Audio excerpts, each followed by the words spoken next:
Hi everyone, welcome. Thanks for joining us for this this webinar, Women of the Vine. I'm only here to do a quick introduction. We're joined today by Amanda Barnes, who's written the excellent South American Wine Guide and is going to be hosting today. I have it right here just to show you that.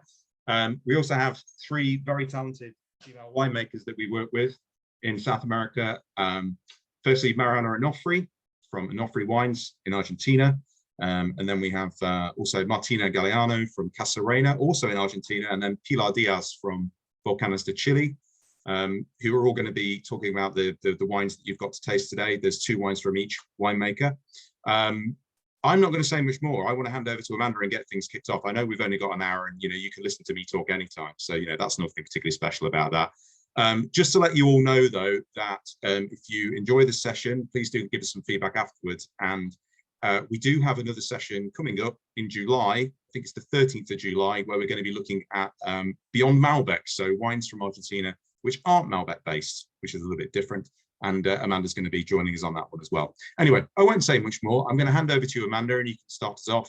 And I'm just going to sit back and enjoy the wines. Thanks very much. Excellent. Thank you, Aaron. And welcome everyone to this session. I'm excited to have a nice Thursday afternoon with some great wines and some incredible women, but also some incredible winemakers and good friends. I think often when we talk about women, we kind of get downgraded by describing us as women rather than the excellent professionals that you have in front of you. 3 really brilliant winemakers from Chile and Argentina. This is supposed to be an interactive session, so please do send any questions that you have on the question and answer tab right at the bottom. I'll be monitoring it. So when we're tasting through the wines, if you have any questions about those wines or regions specifically, then please do put them in the box. So we're going to start in Argentina, which is actually where we had our very first South American winemaker, Susana Balbo, who graduated in 1981. And since then, from Susana, we've seen a huge kind of blossoming of not only winemakers in both Argentina and Chile, but we also have a lot of women involved as technicians in the lab. We also have an incredible legion of female sommeliers. I would say there are actually more female sommeliers than there are male sommeliers in both the industries in Chile and Argentina. We also have a lot of women that work in the vineyard as agronomists. And as you all know, in South America, we still have a great tradition of a lot of hand harvesting. And it's often the women who are the prized harvesters for their slightly more detailed approach in the vineyard. So lots of women to think about in the world of South American wine. But today we're obviously focusing with our 3 winemakers today. And we're going to start with Mariana. So Mariana, if you'd like to unmute yourself. And everyone at home, please, or in the office or the wine, wherever you are, please do pour your first wine, which should be the Alma Gemela White Field Blend. And here we're starting in Argentina and in Mendoza, obviously Mendoza being the heartland of Argentine wine with over 70% of the production of Argentina. But we're going to a very specific place of Mendoza and of the Yuco Valley, Los Chacayes.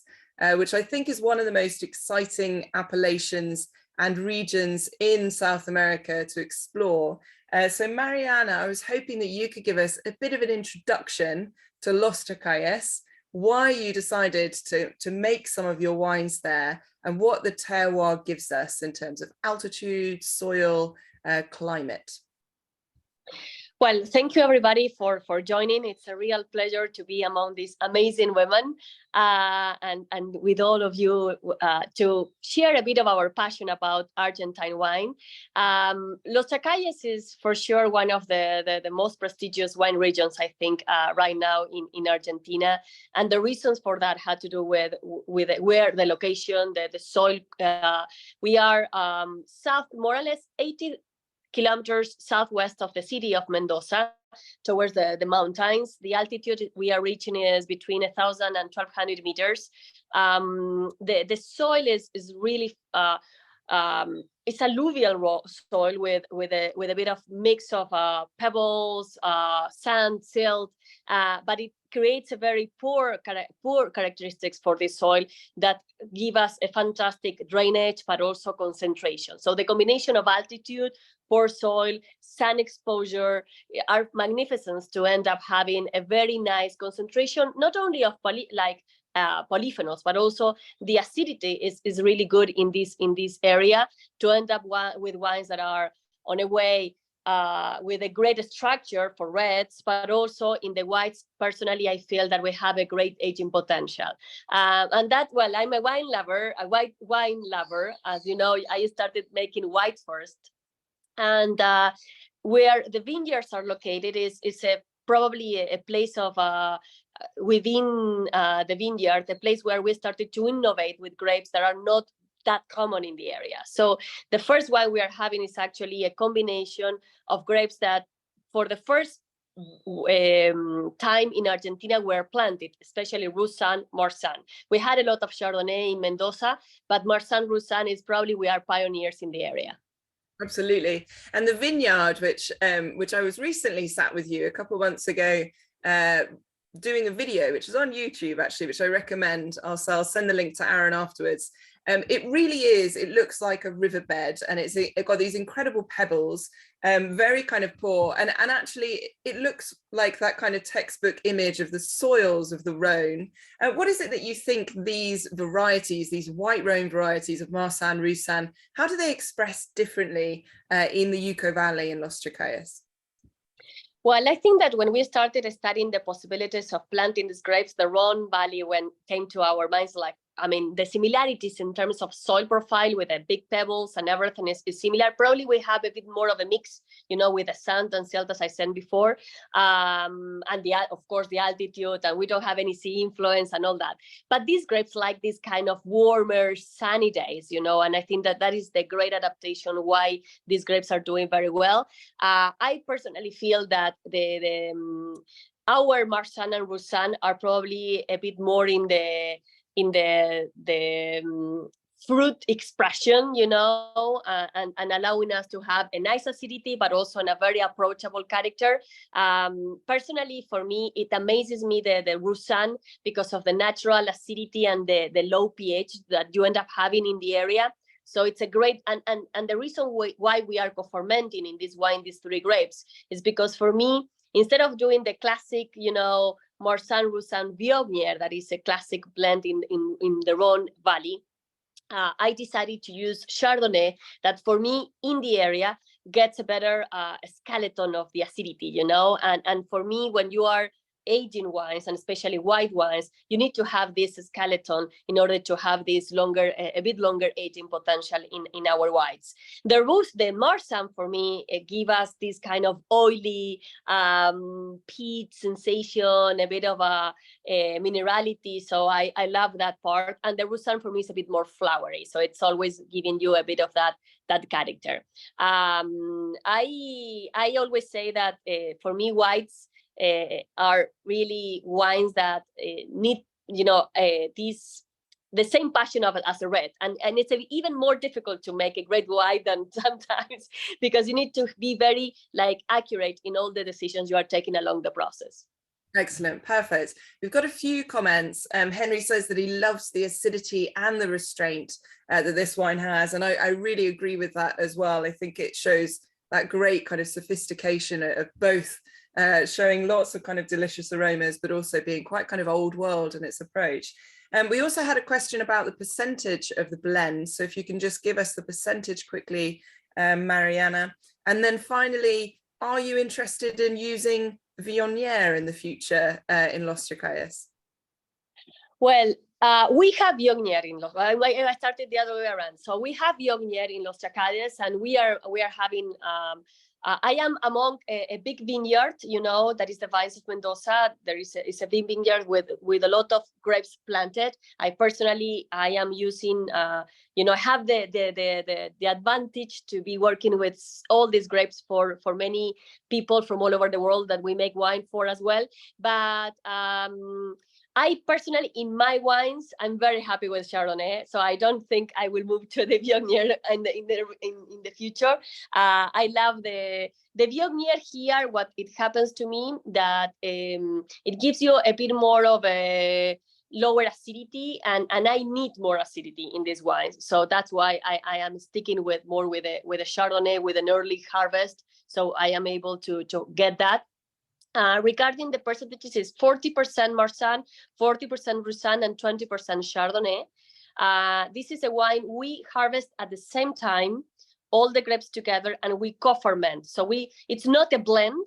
You know, sometimes you can harvest them separately in their points of harvest, and then you do the final blend. In this case, I like playing with this integration that you get when you are co-fermenting. For me, it's like creating a fourth grape. You know, it's like you are integrating the components from the very, very early moment.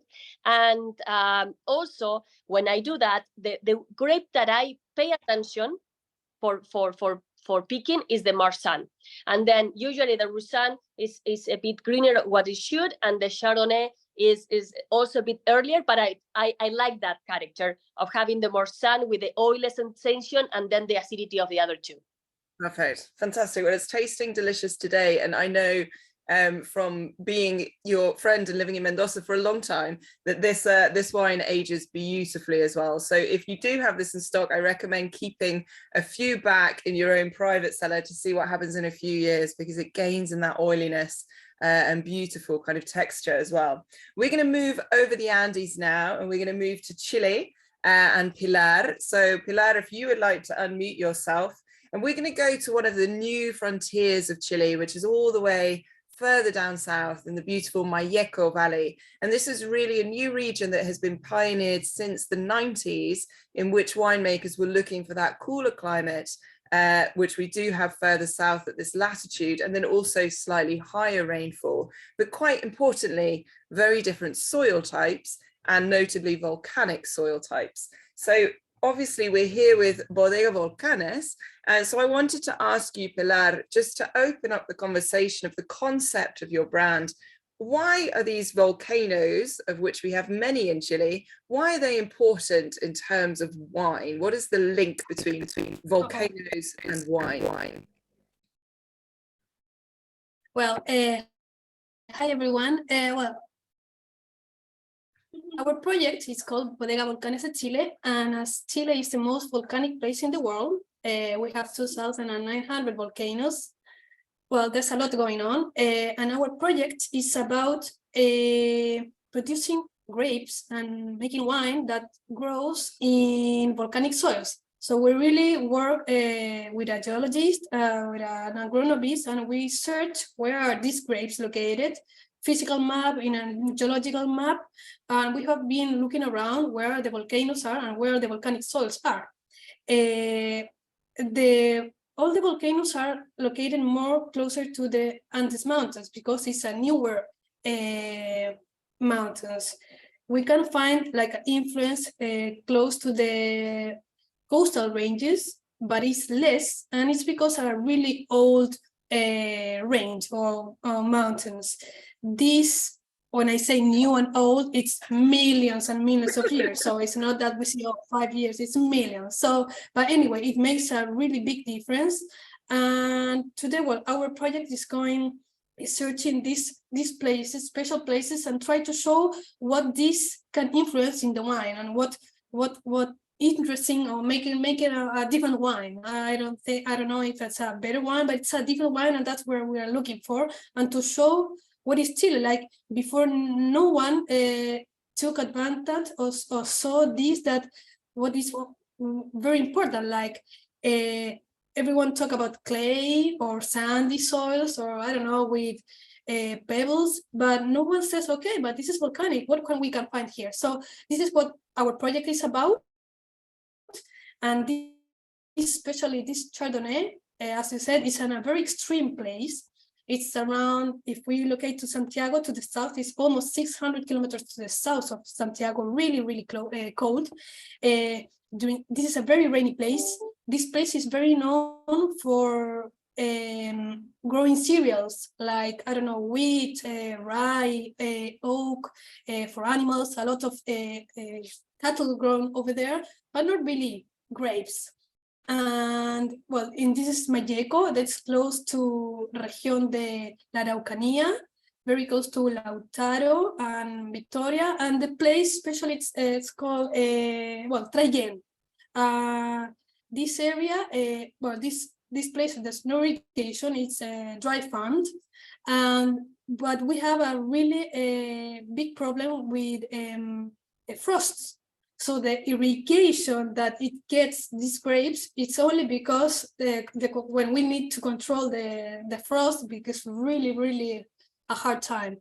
So this Chardonnay is harvested, well, as I said, it's really very rainy. We get over there around like 1,500 millimeters of water per year, more or less. During harvest, we can get, I don't know, 25, 28.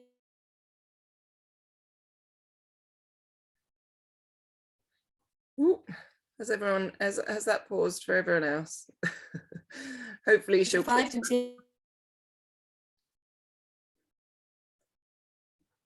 Should we harvest or not? Sometimes Pilar, we need to harvest not the grape because it's. Can you get it? Over there, I'm back. Your internet is cutting out. Oh, let me see if I can do something for it. If anyone else has any questions about this wine, then okay, please do put it in the Q&A. Okay, carry on. Can you hear me now? Yes. Yeah. Okay. So I was saying it's like this place is so cold that we always need to harvest very in the limit. We always get really low alcohol in these grapes. This is 100% Chardonnay. It's a very unusual Chardonnay because it's very delicate and very, I don't know, maybe elegant at the same time. It's not a big Chardonnay, although it ferments in barrels. What kind of barrels? Are they new or old barrels? I use 10% of new oak. And the rest is second, third, and fourth use. Here I use 228 liters, 500 liters, and 300 liters. So a little mix of all this. Part of the wine, I make it go through malolactic, but just by itself, like I don't do anything. I just don't add sulfur for it. And I do this because I want this wine also to have a nice aging in bottle afterwards, because the wine is a little bit light, has a really high acidity, sometimes a little bit tart. So it's a place. So it's very, I don't want to cover that, but at the same time, I want to make like a wine drinkable, people to like it and to enjoy it. So. Okay, fantastic. Well, it's definitely showing very nicely. We've got some really nice comments here about the freshness and the balance that this has. There was one question about the ABV, which I will answer quickly. It's 13%. And then before we move on to the next wine, Pilar, can you kind of quickly give us a summary of what you think volcanic soils give you as a profile? There's a couple people asking how a volcanic Chardonnay like this would compare to, for example, the Chardonnays we find on limestone, like in Limery or Burgundy. What is the profile of volcanic Chardonnay? Well, for example, this is not a real like study or says like this equals volcanic. So I think it's very subjective. And for me, it's a minerality. The minerality, the kind of acidity, in the mouth, you feel this kind of silica in the mouth. Like I always say, it's like you always, it's like when you taste the wine, it's like having chalk. Normally you don't taste chalk like tiza, but for me, it's like very chalky. And for me, that's the place. That this is the true mouth souls. That this where these grapes come from. Super, excellent. So, I think it's shown very nicely, Pilar. It's a pleasure to be drinking this. And I mean, I can say from my own experience drinking a lot of wines from different regions in Chile, for me, the volcanic wines, especially from the south, will often give you in the white wines a very strong, flinty kind of mineral character as well. Whereas in the red, I think that often expresses itself as a slightly kind of more bloody, sanguine character. But maybe we can revisit that when we come back to our last wine. But I'm aware of time, so we will move on. We will move back to Mariana, and we're going to move to Garnacha. And actually, I wanted, before we talk about Garnacha, I wanted to touch on sustainability, which is a really hot topic in South America and in the wine industry in general. And I think, as we discussed with Pilar, you know, going further down south is a really great way of working towards sustainability in regions where we have, you know, too much water in many cases, so plenty of water to produce. And I think there's also been quite a big shift that we've seen in the varieties that are being planted, with a lot looking to these more kind of drought resistant varieties like Garnacha. So in the case of Mariana, we're now moving over to Le Valle, which is actually known as the desert of Mendoza, the queen of the desert, Le Valle. So can you tell us a bit about your desertic conditions and what Le Valle is, Mariana, and then perhaps lead us into why you thought Garnacha is part of the future of this quite historic region. Oh, you're on mute. You're on mute. Sorry. Technology.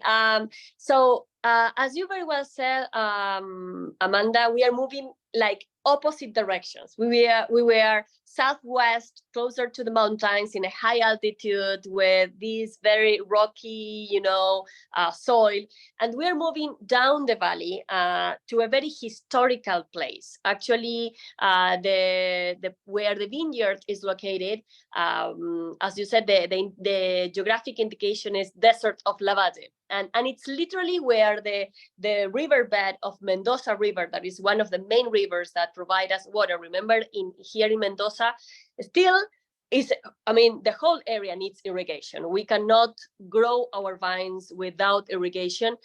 We get this like complex system of channels and water rights, in order to get this water. And this area is literally where the river ends.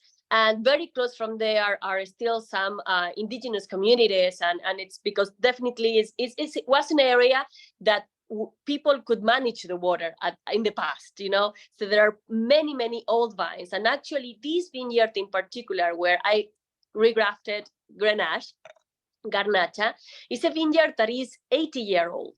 It is a very old vines, and of course in the area, the grapes, at some point were adapted to, especially those wines grapes that can give you a very high yield, and especially, that the grape sales, having these wines for the daily consumption of wine, should be adapted. In my vineyard, that is a very old property, I decided to start working and regrafting some of the old vines with some grapes that I think they could have maintaining ones. Like I have Pedro Jimenez and Bonarda that are classic from the vineyard. Okay, so I have this kind of keeping the originals, but also working with grapes that I think that they could really work well. We've lost her. I'm sure she'll come back. I hope she comes back, because this is an absolutely delicious wine. So if anyone has any questions in the meantime, please pop it in the Q&A. But while we wait to see if Mariana comes back soon, maybe we can move on. I think that might be the smartest idea. But yeah, I agree with Henry. He's saying it's a super precise wine with pure fruit. and good finesse, which I think is absolutely spot on for this wine. It's a delicious wine, so hopefully we will get Mariana back to finish tasting this. But in the meantime, nope, she's back. Well done. You're back. Yes, I don't know, my internet closed. I don't know what happened. Okay, sorry, the technology. Don't worry. You've only missed lots of lovely comments about your wine. Everyone really enjoying the finesse and the freshness that this has. If you weren't in the flow of saying anything else, I have a question, because this obviously is a special kind of production method that you use for these wines. Tell me how your winemaking has adapted in terms of trying to make this really fresh summertime wine to drink slightly chilled as this should be enjoyed. Well, when I started working with this region that is warmer than Uco Valley, than Los Chacalles, the first thing I thought was like, I have to work in a way that I can capture the fruit in the very earlier stage and not to let the sun, kind of move forward and give me this kind of overripe sensation and lose the freshness. So in this vineyard in particular, I am probably one of the first in the area to start harvesting. But it's not just because it's in a fashion mode, it's because I really feel I need to capture, the essence of the acidity, the natural acidity in a very early stage. And the other thing that for me is very important is, for instance, in this wine in particular, I work with Carbonic Maceration trying to highlight the freshness and the fruit sensations and the spice of Grenache.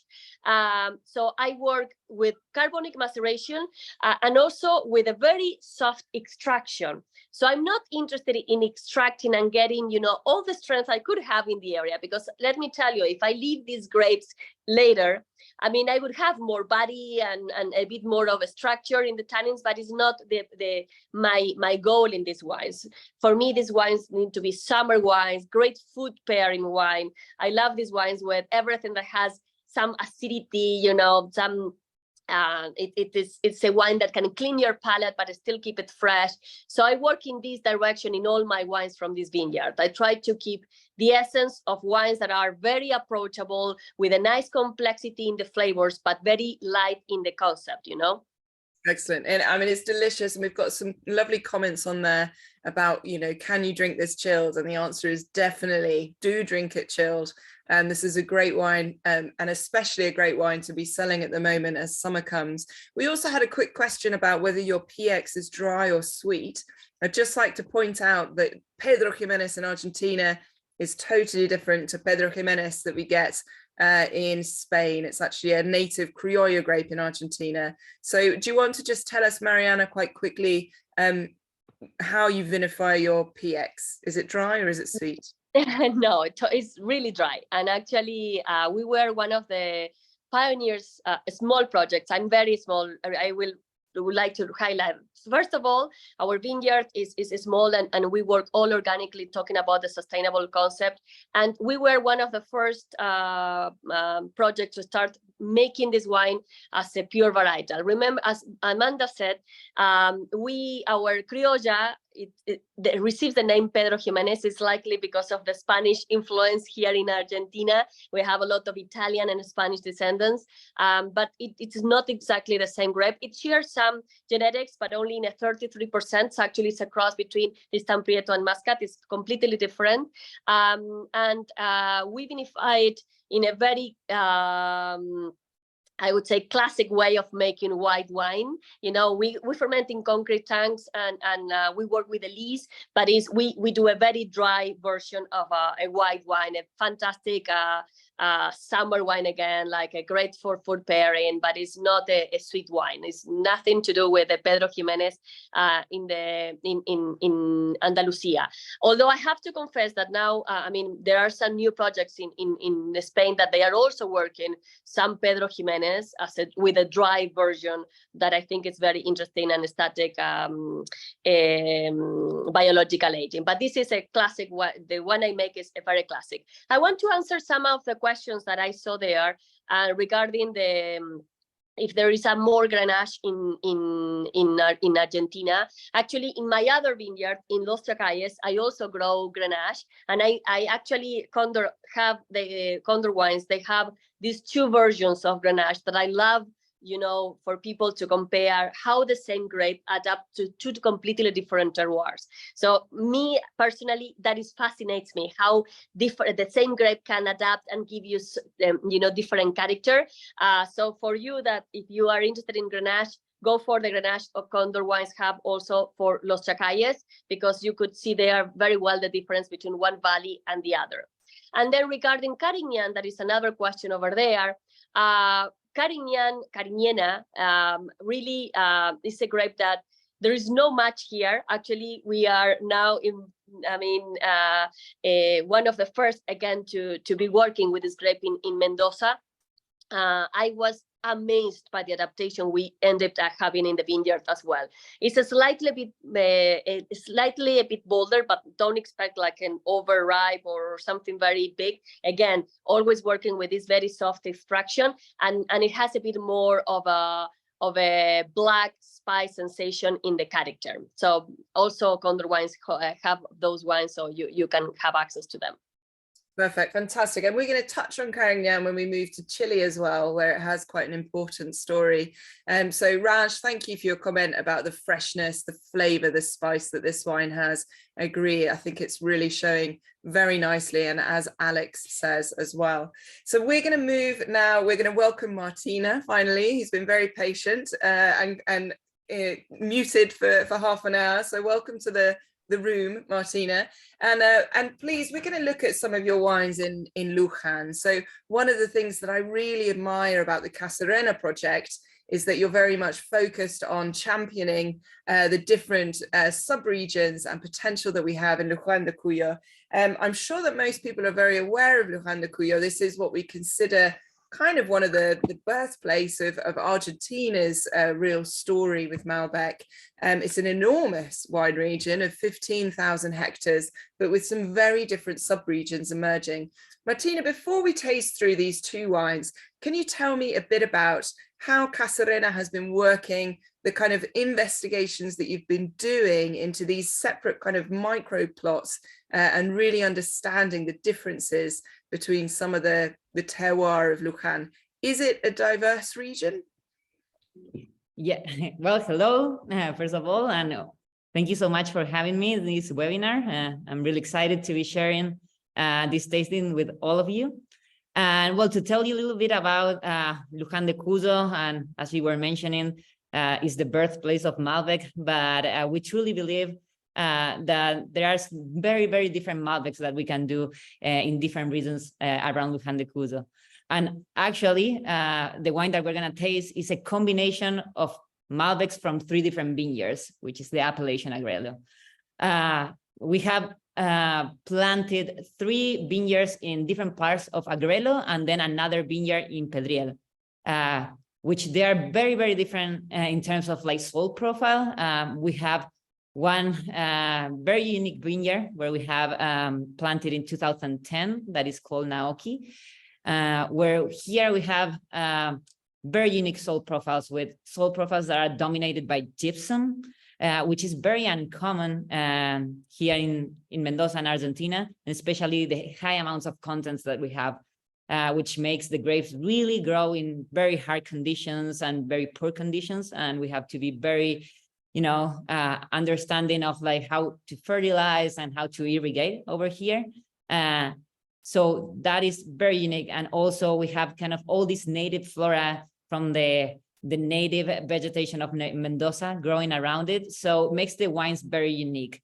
And then we move forward to the very bottom of the valley of Agrelo, where we have another vineyard, which is like completely different in terms of soil profile. And it's like literally across this vineyard. It's like 5 kilometers, like maybe like 2 kilometers, I would say, from one another, if we go like in a straight line.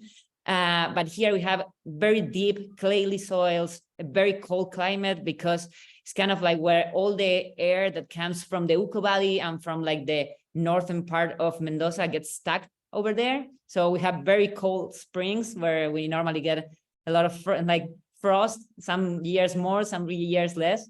but makes very great, it's very great during the summer because we get great thermal amplitudes, which makes, the grapes develop great acidity, thicker skins, and give us a great concentration in Malbec. And then we have another vineyard in Agrelo that is kind of like in the limit between what is the valley of Agrelo and where High Agrelo starts. And here, especially where the Malbec is planted, that part used to be a riverbed of the Mendoza River. We have a lot of riverbeds that kind of like divide, and used to be, part of where the Mendoza River used to, like water used to cross and pass. And here then we have a soil profile that still we have clay present, but we start getting more of boulder rocks, a little bit more of sand. So how the Malbec shows here is completely different. It also is like kind of in a slope, so like you have much more air circulation, which makes the conditions very different to like what would be the bottom part of the valley. Excellent, fantastic. And I do recommend, if you haven't had the experience of buying all the different single vineyards that Casarena make, then that is a really great way to kind of taste through and get an idea of these different expressions.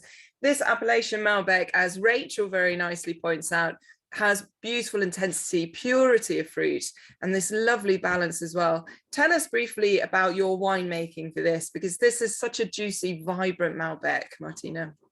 Yes, totally. So what we do is like these 3 different vineyards, like we obviously just because like how like the logistic and just like the rate of maceration is different in the 3 different vineyards. Naoki tends to be a vineyard that like we harvest the first, just because it's very like it actually like the rate of maceration and the physiology of the vine kind of like really relates to more like of like a vineyard from Salta, like how it just like matures. And we were really surprised, and we believe that it has to do more with the soil profile being kind of like more in like an east slope, because it's kind of like in the beginnings of the hills of the Sierras of Lulunta Barranca. So it's kind of like in a different like direction of most of the vineyards of Agrelo.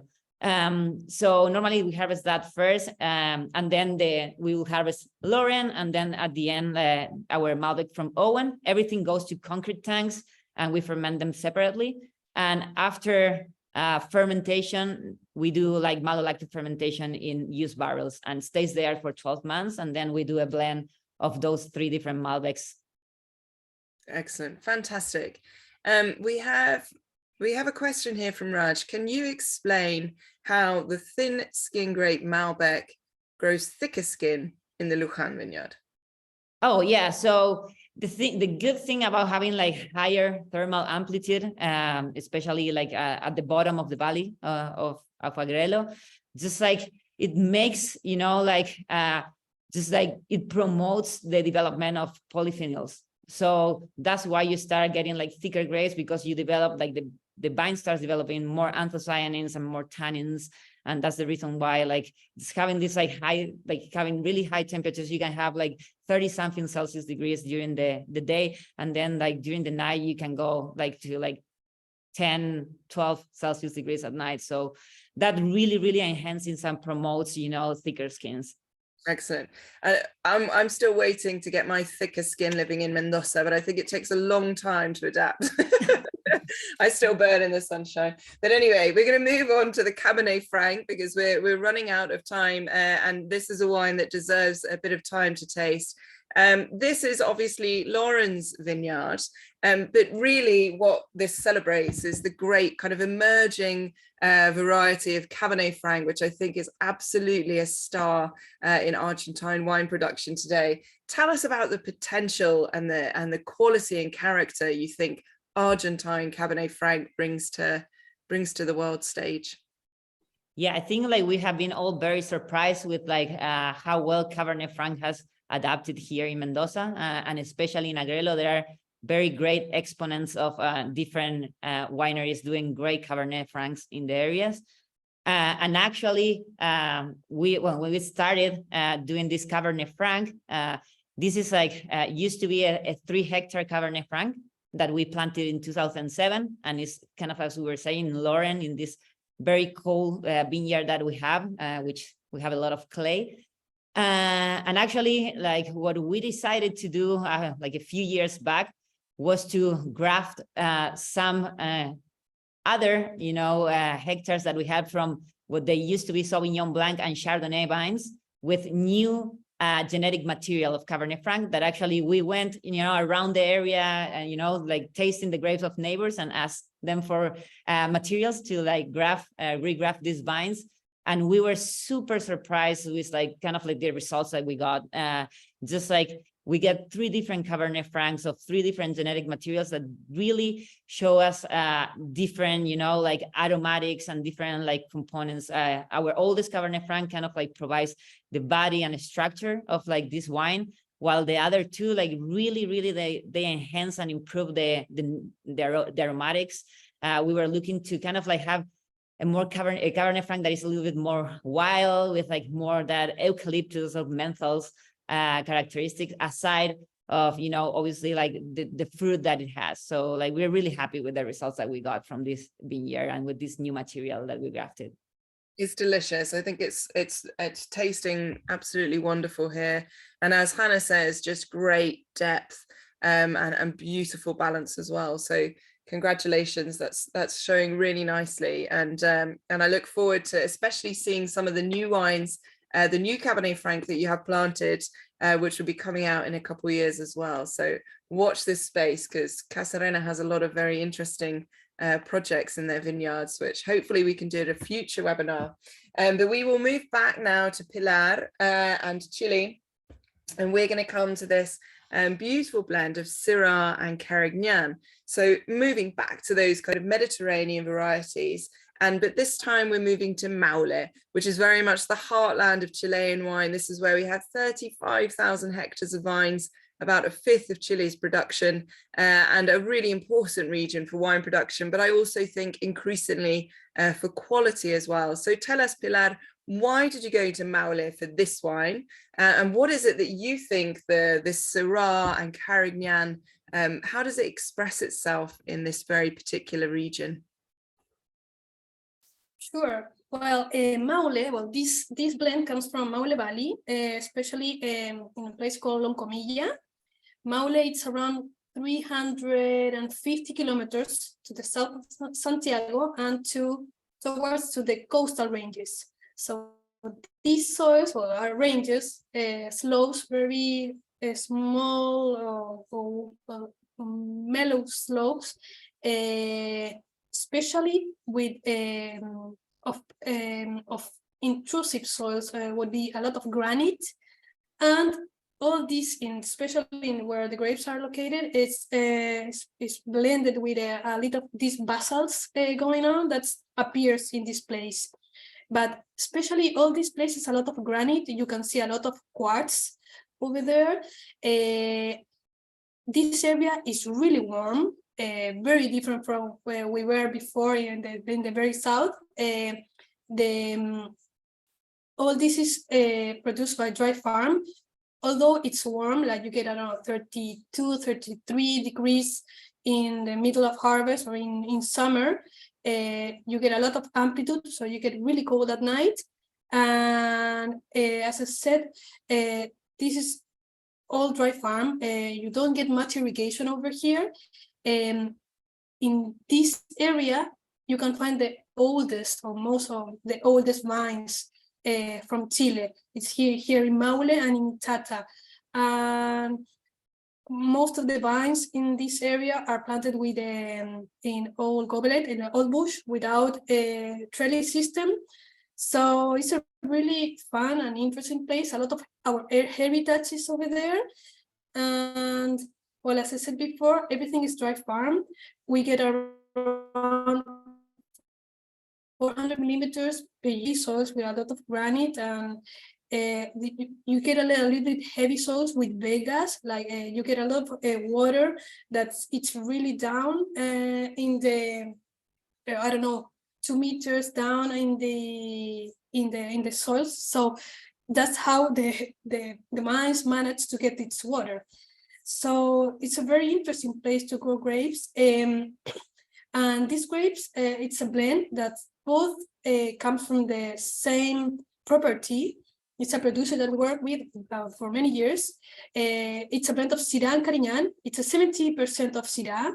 The Syrah today should have around 30 years old, and the Carignan should have today 80 years old. Excellent. Normally the Carignan, you will find it as the oldest vines over here that came with the Spaniards when all the I don't know, in the colony, I don't know, but when the Spaniards came into Chile, they located, they placed in they decided to live in this place. So at the beginning we get a lot of país for the mass wine, but the Spaniards came here and said, oh, this wine didn't have any color, so they bring here the Carignana for them. So that's why the Carignan got in Maule. And well, this is this blend is 70 and 30%. The Carignan used to be in Old Bush, but today has a trellis system. So it's like a strange kind of system because Old Bush, but with the wires. And the Syrah, that is a younger one, it's planted in Old Bush. So, well, the producer decided to do it that way. They are harvested around 1 to 2 weeks, one before the other. Normally the Carignan, it's harvested before. It gets dehydrated easier, and it's because well, this is really warm, especially in summer. And the Syrah, it gets it's more stronger and can hold on a little bit more. So we ferment both varieties separately, and they only go together after the aging in barrels. That is around 15 months. Here we use a 30% of new oak. The Carignan has really, really strong tannins, so it needs oak to work those tannins. And normally I get the Syrah before into tank, get out of the barrels like 12 months, and I wait a little bit more for the Carignan to soften the tannins. So this is the blend. So Parinacota, and the name is because a volcano that it's located in the north of Chile, very emblematic for us. So that's why the name of the wine is called Parinacota. Excellent. Well, it's tasting really nice, very expressive. And I think, as you said, that Carignan just gives you that beautiful kind of backbone of acidity and slightly firmer tannins, which make this a really nice age-worthy wine. And there's a question here about Syrah in Chile. It is grown all over Chile. So in most regions, even in Maule, you'll certainly find Syrah. It's a great grape to explore the wine regions of Chile. As we're wrapping up now, if anyone has more general questions that they want to add to the Q&A, then please do. We have one question about all of these wines being vegan friendly. Does anyone want to volunteer to take this question? Is it something that you think is becoming a trend in South America, or how have we seen the increase of vegan friendly wines, and why have you all gone vegan friendly for your wines? I will answer on my side. I think actually that is especially something normal. Like, the finding of wines, especially, unless you are, dealing with grapes or regions, that give you a certain character or massive production, that you want this stability, in your in the production. When you are like more in the quality side, and you are trying to highlight the expression of the grape, of the terroir, you stop doing a lot of these finding procedures, and I don't know, it's funny. In my case, it is I started saying vegan, but I have always been vegan. It's not something that I decided to do in this because of a fashion or because of it's actually just communicating something that is naturally happening. But well, that is my case. I don't know if Martina or Pilar wants to mention about that. I'm 100% like in agreement with you, Mariana. That's what we been always, working with. Like, we used to be vegan. This was like a way of that we didn't communicate. So it was a matter of just starting communicating, just like finding wines. Like we have moved forward, and you have so many alternatives too if you want to, like, if you need to use a finding agent. But we try to have like less and less intervention in the wines as we have grown as a winery. Excellent.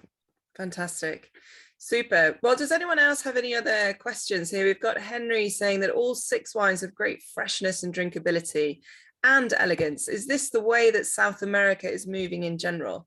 Does anyone else want to take this? I can certainly say from my perspective, tasting wines there for, you know, living there since 2009, I think this move towards elegance and drinkability is happening both in Chile and Argentina and in Uruguay as well. And we see increasingly approachable wines.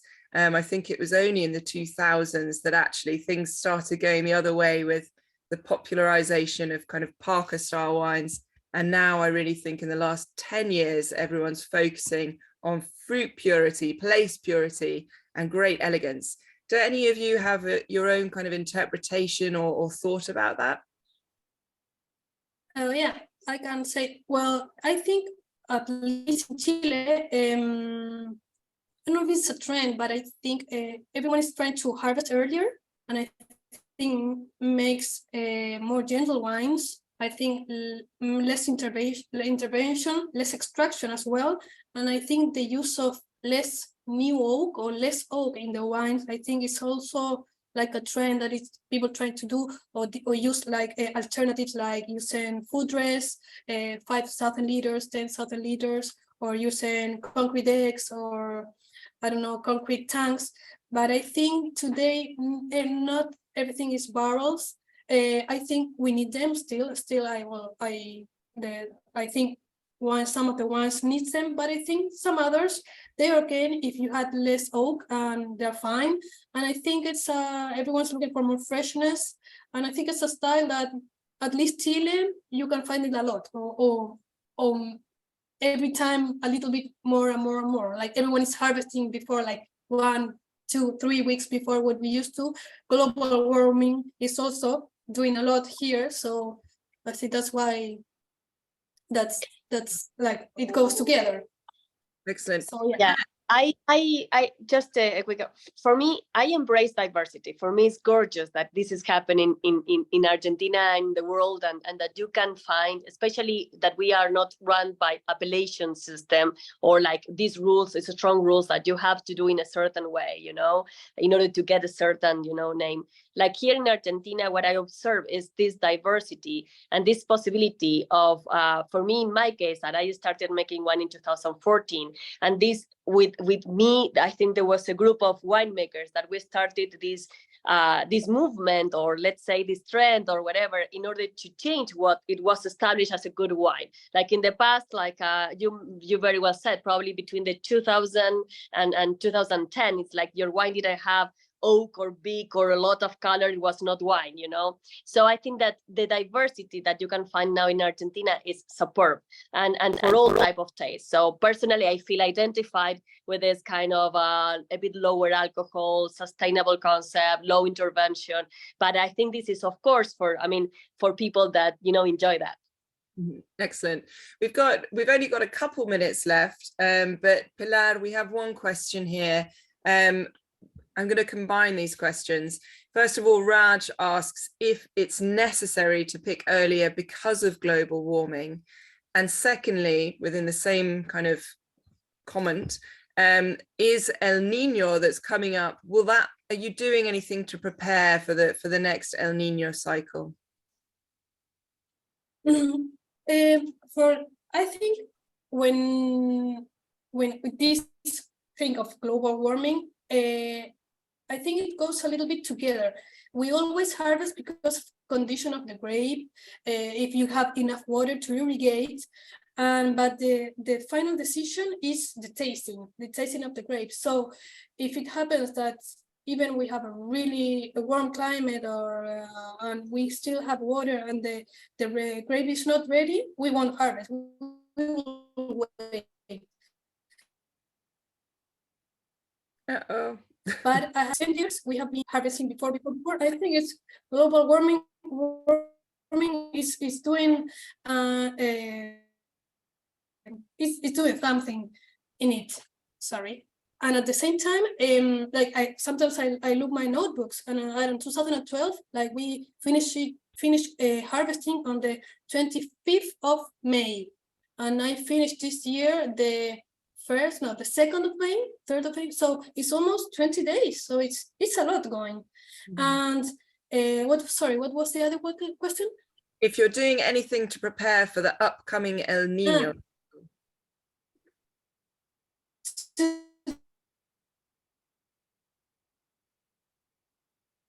Oh, Pilar, we're losing you on internet here. Not really, because always someone said it was supposed to be raining the whole week, and we haven't. I think it rained like 2 millimeters. So we hope we need water. We have been not really years.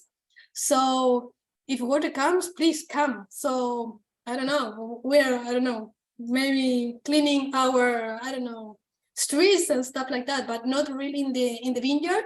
We're not doing much because we're prepared for more water. So like all our ponds where we see our receptors of water and stuff, they're all prepared, but they're very, very dry now.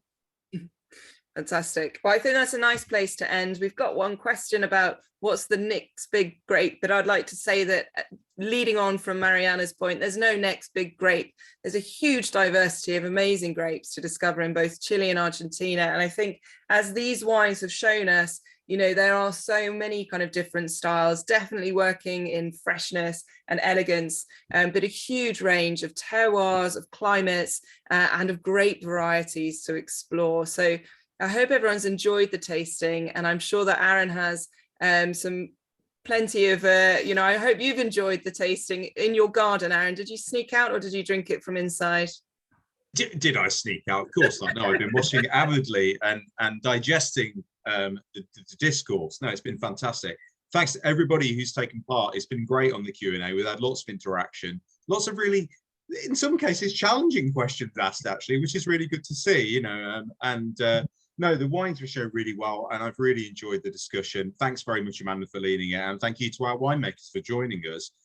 We've been recording the session. It will be available on YouTube in due course, so if anybody wants to catch up on anything they might have missed, then you will have that access to that resource as well. And as I say, just as a reminder, we do have another one on the 13th of July coming up, which Amanda will be hosting again, and we're just working on the details, but it will be around wines beyond Malbec, so hope you can join us for that. But it just remains to say thank you very much, everyone, for taking time out of your busy schedule to join us, winemakers, Amanda, and of course our guests. It's been fantastic, really fantastic. Salud, everyone. Cheers. Salud. Cheers. Okay. Bye for now.